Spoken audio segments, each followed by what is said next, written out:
It was long past noon when he awoke. His valet had crept several times on tiptoe into the room to see if he was stirring, and had wondered what made his young master sleep so late. Finally his bell sounded, and Victor came in softly with a cup of tea and a pile of letters on a small tray of old Sèvres china, and drew back the olive satin curtains, with their shimmering blue lining, that hung in front of the 3 tall windows. "Monsieur has well slept this morning?" he said, smiling. "What o'clock is it, Victor?" asked Dorian Gray drowsily. 1 hour and a quarter, monsieur." How late it was! He sat up, and having sipped some tea, turned over his letters. One of them was from Lord Henry, and had been brought by hand that morning.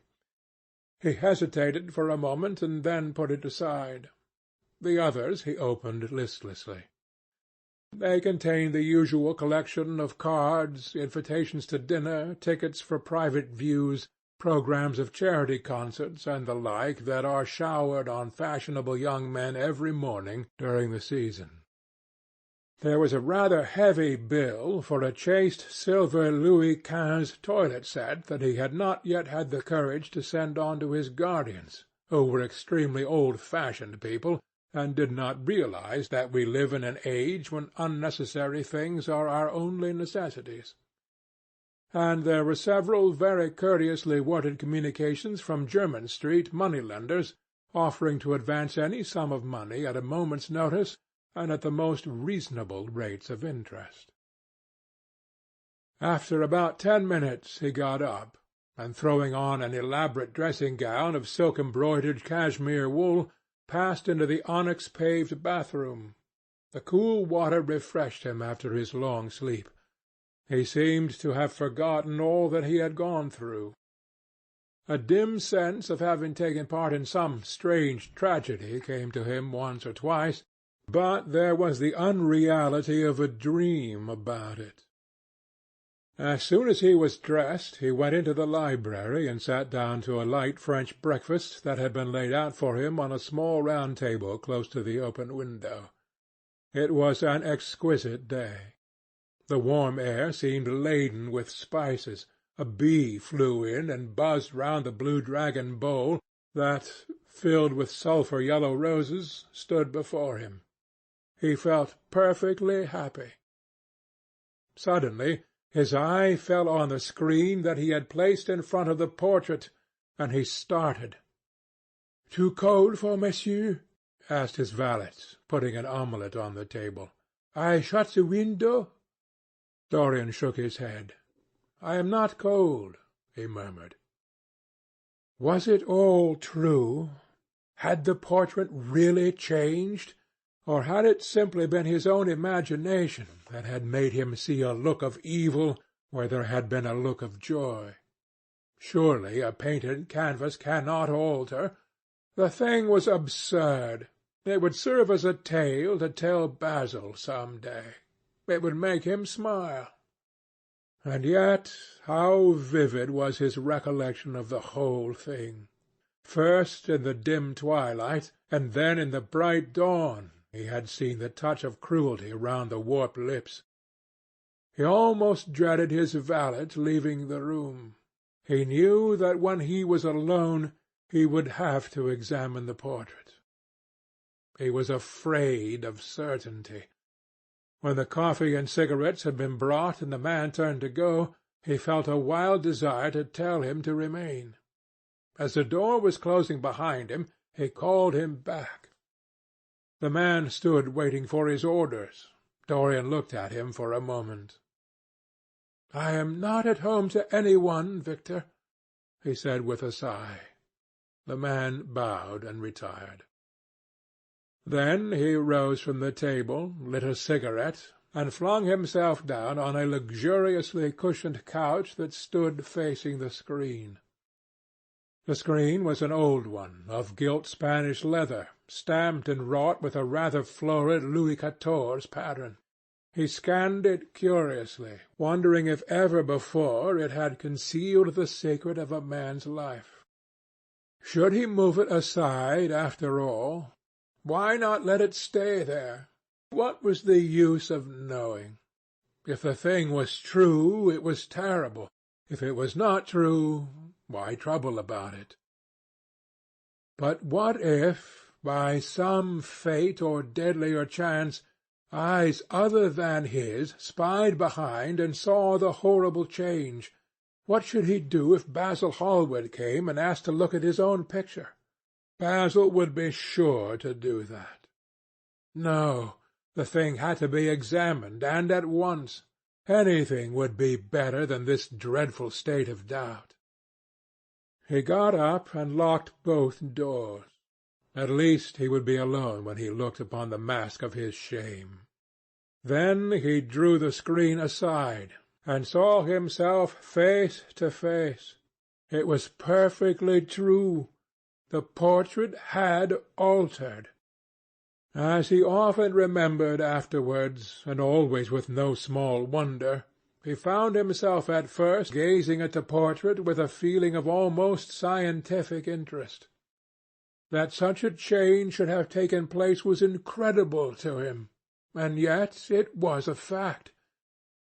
Was there some subtle affinity between the chemical atoms that shaped themselves into form and colour on the canvas, and the soul that was within him? Could it be that what that soul thought they realized, that what it dreamed they made true? Or was there some other, more terrible reason? He shuddered and felt afraid, and going back to the couch, lay there, gazing at the picture in sickened horror. One thing, however, he felt that it had done for him. It had made him conscious how unjust, how cruel, he had been to Sibyl Vane. It was not too late to make reparation for that. She could still be his wife. His unreal and selfish love would yield to some higher influence, would be transformed into some nobler passion, and the portrait that Basil Hallward had painted of him would be a guide to him through life, would be to him what holiness is to some, and conscience is to others, and the fear of God to us all. There were opiates for remorse, drugs that could lull the moral sense to sleep, but here was a visible symbol of the degradation of sin. Here was an ever-present sign of the ruin men brought upon their souls. 3 o'clock struck, and 4, and the half-hour rang its double chime, but Dorian Gray did not stir. He was trying to gather up the scarlet threads of life and to weave them into a pattern, to find his way through the sanguine labyrinth of passion through which he was wandering. He did not know what to do or what to think. Finally, he went over to the table and wrote a passionate letter to the girl he had loved, imploring her forgiveness and accusing himself of madness. He covered page after page with wild words of sorrow and wilder words of pain. There is a luxury in self-reproach. When we blame ourselves, we feel that no one else has a right to blame us. It is the confession, not the priest, that gives us absolution. When Dorian had finished the letter, he felt that he had been forgiven. Suddenly there came a knock to the door, and he heard Lord Henry's voice outside. "My dear boy, I must see you. Let me in at once. I can't bear your shutting yourself up like this." He made no answer at first, but remained quite still. The knocking still continued, and grew louder. Yes, it was better to let Lord Henry in, and to explain to him the new life he was going to lead, to quarrel with him if it became necessary to quarrel, to part if parting was inevitable. He jumped up, drew the screen hastily across the picture, and unlocked the door. "I am so sorry for it all, Dorian," said Lord Henry as he entered, "but you must not think too much about it. "Do you mean about Sibyl Vane?" asked the lad. "Yes, of course," answered Lord Henry, sinking into a chair and slowly pulling off his yellow gloves. "It is dreadful from one point of view, but it was not your fault. Tell me, did you go behind and see her after the play was over?" "Yes." "I felt sure you had. Did you make a scene with her?" "I was brutal, Harry, perfectly brutal. But it is all right now. I am not sorry for anything that has happened. It has taught me to know myself better." "Ah, Dorian, I am so glad you take it in that way. I was afraid I would find you plunged in remorse and tearing that nice curly hair of yours." "I have got through all that," said Dorian, shaking his head and smiling. "I am perfectly happy now. I know what conscience is, to begin with. It is not what you told me it was. It is the divinest thing in us. Don't sneer at it, Harry, any more, at least not before me. I want to do good. I can't bear the idea of my soul being hideous." "A very charming artistic basis for ethics, Dorian. I congratulate you on it. But how are you going to begin?" "By marrying Sibyl Vane." "Marrying Sibyl Vane?" cried Lord Henry, standing up and looking at him in perplexed amazement. "But, my dear Dorian—" "Yes, Harry, I know what you are going to say. Something dreadful about marriage. Don't say it. Don't ever say things of that kind to me again. 2 days ago I asked Sibyl to marry me. I am not going to break my word to her. She is to be my wife." "Your wife, Dorian? Didn't you get my letter?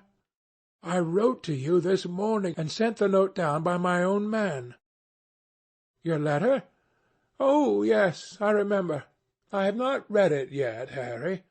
I was afraid there might be something in it that I wouldn't like. You cut life to pieces with your epigrams." "You know nothing, then?" "What do you mean?" Lord Henry walked across the room, and sitting down by Dorian Gray, took both his hands in his own and held them tightly. "Dorian," he said, "my letter, don't be frightened, was to tell you that Sibyl Vane is dead." A cry of pain broke from the lad's lips, and he leaped to his feet, tearing his hands away from Lord Henry's grasp. "Dead? Sibyl dead? It is not true. It is a horrible lie. How dare you say it?" "It is quite true, Dorian," said Lord Henry gravely. "It is in all the morning papers. I wrote down to you to ask you not to see anyone till I came. There will have to be an inquest, of course, and you must not be mixed up in it. Things like that make a man fashionable in Paris, but in London people are so prejudiced. Here one should never make one's debut with a scandal. One should preserve that to give an interest to one's old age.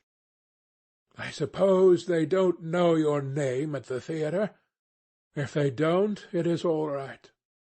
Did anyone see you going round to her room? That is an important point." Dorian did not answer for a few moments. He was dazed with horror. Finally he stammered in a stifled voice, "Harry, did you say an inquest? What do you mean by that? Did Sibyl— Oh, Harry, I can't bear it. But be quick. Tell me everything at once." "I have no doubt it was not an accident, Dorian, though it must be put in that way to the public. It seems that she was leaving the theatre with her mother about 12:30 or so. She said she had forgotten something upstairs. They waited some time for her, but she did not come down again. They ultimately found her lying dead on the floor of her dressing-room. She had swallowed something by mistake, some dreadful thing they use at theatres. I don't know what it was, but it had either prussic acid or white lead in it. I should fancy it was prussic acid, as she seems to have died instantaneously. "Harry, Harry, it's terrible," cried the lad. "Yes, it is very tragic, of course, but you must not get yourself mixed up in it. I see by the Standard that she was 17. I should have thought she was almost younger than that. She looked such a child, and seemed to know so little about acting. Dorian, you mustn't let this thing get on your nerves. You must come and dine with me, and afterwards we will look in at the opera. It is a putty night, and everybody will be there. You can come to my sister's box. She has got some smart women with her." "So I have murdered Sibyl Vane," said Dorian Gray, half to himself. "Murdered her as surely as if I had cut her little throat with a knife. Yet the roses are not less lovely for all that. The birds sing just as happily in my garden. And to-night I am to dine with you, and then go on to the opera and sup somewhere, I suppose, afterwards. How extraordinarily dramatic life is! If I had read all this in a book, Harry, I would think I would have wept over it. Somehow, now that it has actually happened, and to me, it seems far too wonderful for tears. Here is the first passionate love-letter I have ever written in my life. Strange that my first passionate love-letter should have been addressed to a dead girl. Can they feel, I wonder, those white silent people we call the dead? Sibyl? Can she feel, or know, or listen? Oh, Harry, how I loved her once! It seems years ago to me now. She was everything to me. Then came that dreadful night. Was it really only last night? When she played so badly, and my heart almost broke. She explained it all to me. It was terribly pathetic. But I was not moved a bit. I thought her shallow. Suddenly something happened that made me afraid. I can't tell you what it was, but it was terrible. I said I would go back to her. I felt I had done wrong. And now she is dead. My God, Harry, what shall I do? You don't know the danger I am in, and there is nothing to keep me straight. She would have done that for me. She had no right to kill herself. It was selfish of her." "My dear Dorian," answered Lord Henry, taking a cigarette from his case and producing a gold Latin matchbox, "the only way a woman can ever reform a man is by boring him so completely that he loses all possible interest in life. If you had married this girl, you would have been wretched. Of course you would have treated her kindly. One can always be kind to people about whom one cares nothing. But she would have soon found out that you were absolutely indifferent to her, and when a woman finds that out about her husband, she either becomes dreadfully dowdy, or wears very smart bonnets that some other woman's husband has to pay for. I say nothing about the social mistake, which would have been abject, which of course I would not have allowed, but I assure you that in any case the whole thing would have been an absolute failure. "I suppose it would," muttered the lad, walking up and down the room and looking horribly pale. "But I thought it was my duty. It is not my fault that this terrible tragedy has prevented my doing what was right. I remember your saying once that there is a fatality about good resolutions, that they are always made too late. Mine certainly were. Good resolutions are useless attempts to interfere with scientific laws. Their origin is pure vanity. Their result is absolutely nil. They give us, now and then, some of those luxurious sterile emotions that have a certain charm for the weak. That is all that can be said for them. They are simply cheques that men draw on a bank where they have no account." "Harry," cried Dorian Gray, coming over and sitting down beside him, "why is it that I cannot feel this tragedy as much as I want to? I don't think I am heartless. Do you?" "You have done too many foolish things during the last fortnight to be entitled to give yourself that name, Dorian," answered Lord Henry, with his sweet melancholy smile. The lad frowned. "I don't like that explanation, Harry," he rejoined, "but I am glad you don't think I am heartless. I am nothing of the kind. I know I am not. And yet I must admit that this thing that has happened does not affect me as it should. It seems to me to be simply like a wonderful ending to a wonderful play. It has all the terrible beauty of a Greek tragedy, a tragedy in which I took a great part, but by which I have not been wounded." "It is an interesting question," said Lord Henry, who found an exquisite pleasure in playing on the lad's unconscious egotism. "An extremely interesting question. I fancy that the true explanation is this. It often happens that the real tragedies of life occur in such an inartistic manner that they hurt us by their crude violence, their absolute incoherence, their absurd want of meaning, their entire lack of style. They affect us just as vulgarity affects us. They give us an impression of sheer brute force, and we revolt against that. Sometimes, however, a tragedy that possesses artistic elements of beauty crosses our lives. If these elements of beauty are real, the whole thing simply appeals to our sense of dramatic effect. Suddenly we find that we are no longer the actors, but the spectators of the play. Or rather, we are both. We watch ourselves, and the mere wonder of the spectacle enthralls us. In the present case, what is it that has really happened?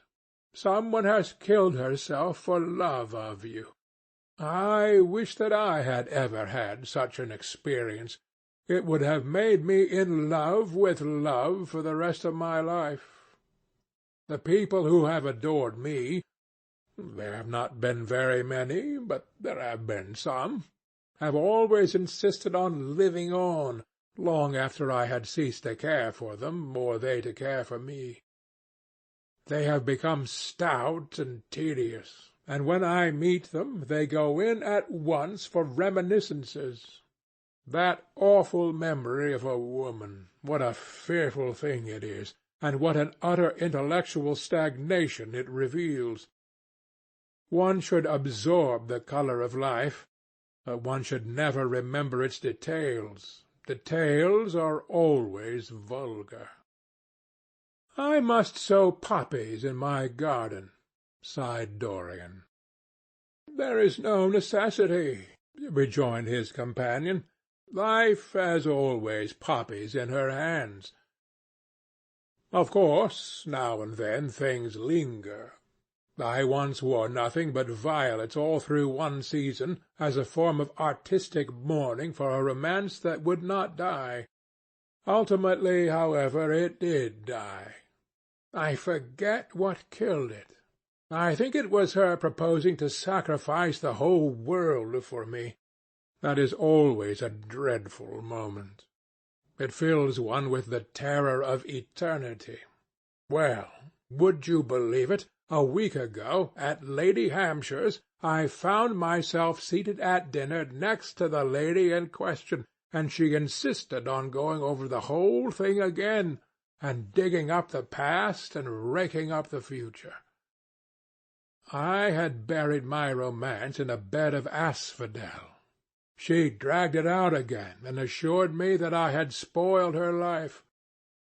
I am bound to state that she ate an enormous dinner, so I did not feel any anxiety. But what a lack of taste she showed! The one charm of the past is that it is the past. But women never know when the curtain has fallen. They always want a sixth act, and as soon as the interest of the play is entirely over, they propose to continue it. If they were allowed their own way, every comedy would have a tragic ending, and every tragedy would culminate in a farce. They are charmingly artificial, but they have no sense of art. You are more fortunate than I am. I assure you, Dorian, that not one of the women I have known would have done for me what Sibyl Vane did for you. Ordinary women always console themselves. Some of them do it by going in for sentimental colours. Never trust a woman who wears mauve, whatever her age may be, or a woman over 35 who is fond of pink ribbons.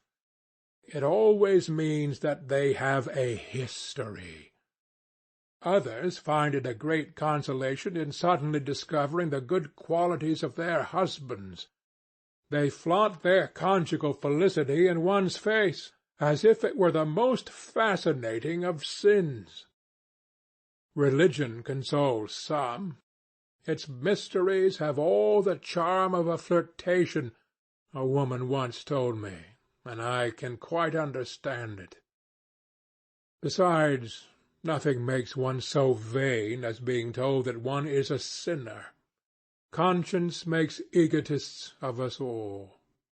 Yes, there is really no end to the consolations that women find in modern life. Indeed, I have not mentioned the most important one.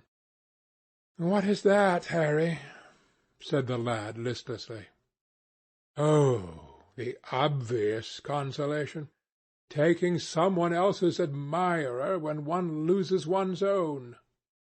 In good society that always whitewashes a woman. But really, Dorian, how different Sibyl Vane must have been from all the women one meets. There is something to me quite beautiful about her death. I am glad I am living in a century when such wonders happen. They make one believe in the reality of the things we all play with, such as romance, passion, and love. I was terribly cruel to her. You forget that. I am afraid that women appreciate cruelty, downright cruelty, more than anything else. They have wonderfully primitive instincts. We have emancipated them, but they remain slaves looking for their masters all the same. They love being dominated. I am sure you were splendid. I have never seen you really and absolutely angry, but I can fancy how delightful you looked. And, after all, you said something to me the day before yesterday that seemed to me at the time to be merely fanciful, but that I see now was absolutely true, and it holds the key to everything." "What was that, Harry?" "You said to me that Sibyl Vane represented to you all the heroines of romance, that she was Desdemona one night and Ophelia the other, that if she died as Juliet, she came to life as Imogen."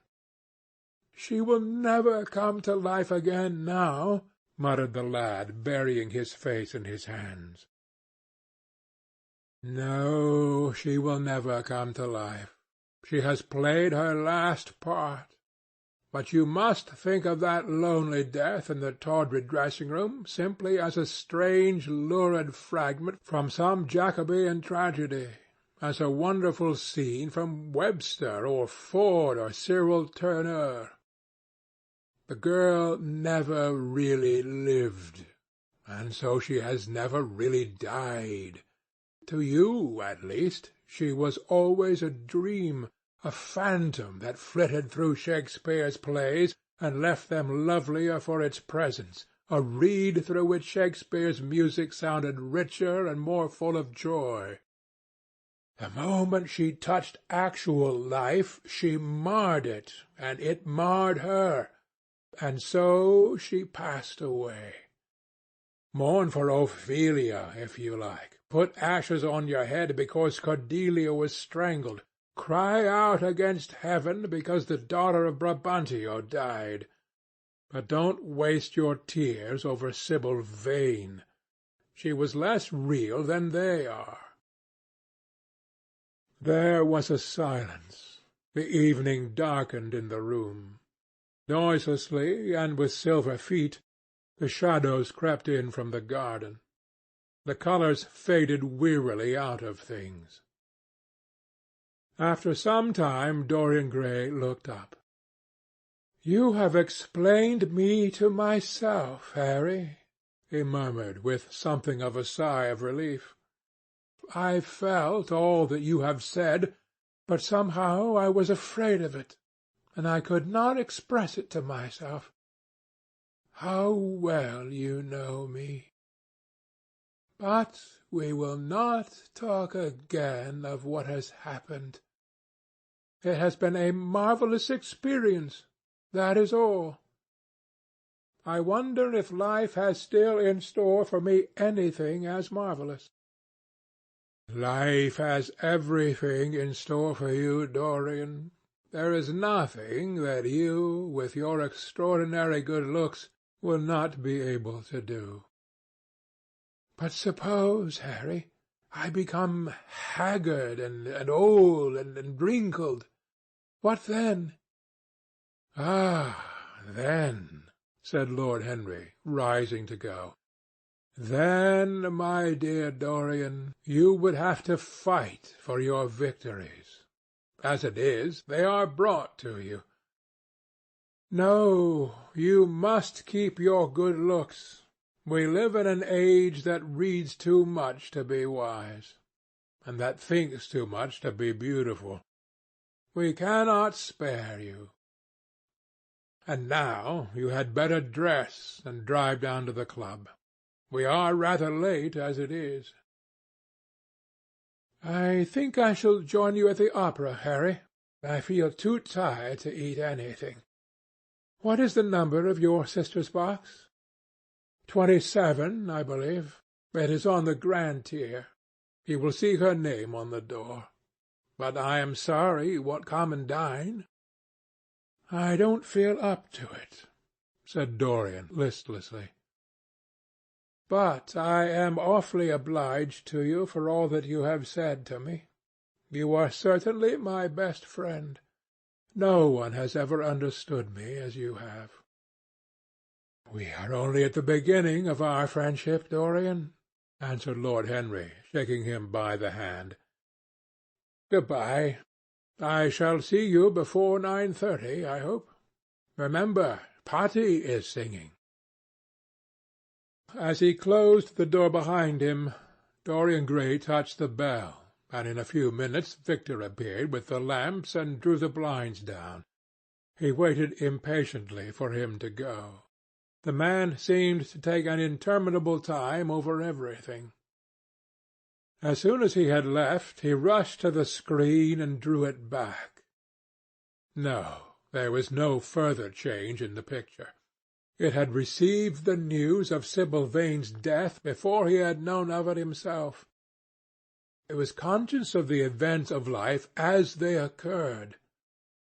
The vicious cruelty that marred the fine lines of the mouth had, no doubt, appeared at the very moment that the girl had drunk the poison, whatever it was. Or was it indifferent to results? Did it merely take cognizance of what passed within the soul?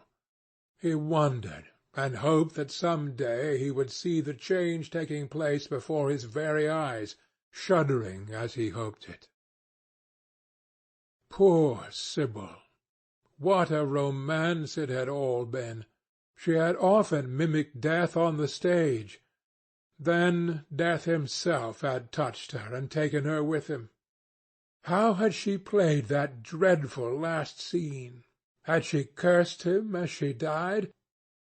No, she had died of love of him, and love would always be a sacrament to him now. She had atoned for everything by the sacrifice she had made of her life. He would not think any more of what she had made him go through on that horrible night at the theatre.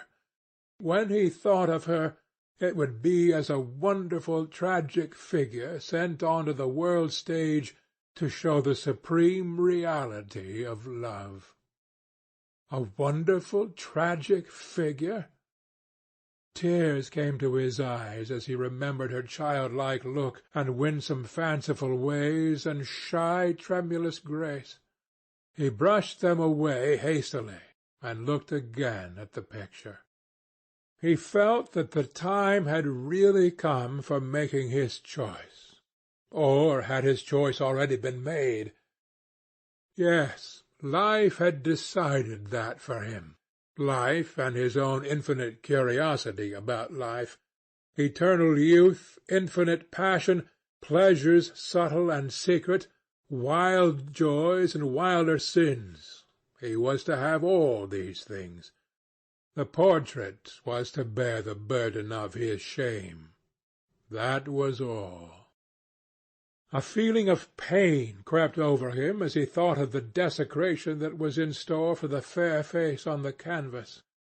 Once, in boyish mockery of Narcissus, he had kissed, or feigned to kiss, those painted lips that now smiled so cruelly at him. Morning after morning he had sat before the portrait, wondering at its beauty, almost enamoured of it, as it seemed to him at times. Was it to alter now with every mood to which he yielded? Was it to become a monstrous and loathsome thing, to be hidden away in a locked room, to be shut out from the sunlight that had so often touched to brighter gold the waving wonder of its hair? The pity of it! The pity of it! For a moment he thought of praying that the horrible sympathy that existed between him and the picture might cease. It had changed in answer to a prayer. Perhaps in answer to a prayer it might remain unchanged. And yet, who that knew anything about life would surrender the chance of remaining always young, however fantastic that chance might be, or with what fateful consequences it might be fraught? Besides, was it really under his control? Had it indeed been prayer that had produced the substitution? Might there not be some curious scientific reason for it all? If thought could exercise its influence upon a living organism, might not thought exercise an influence upon dead and inorganic things?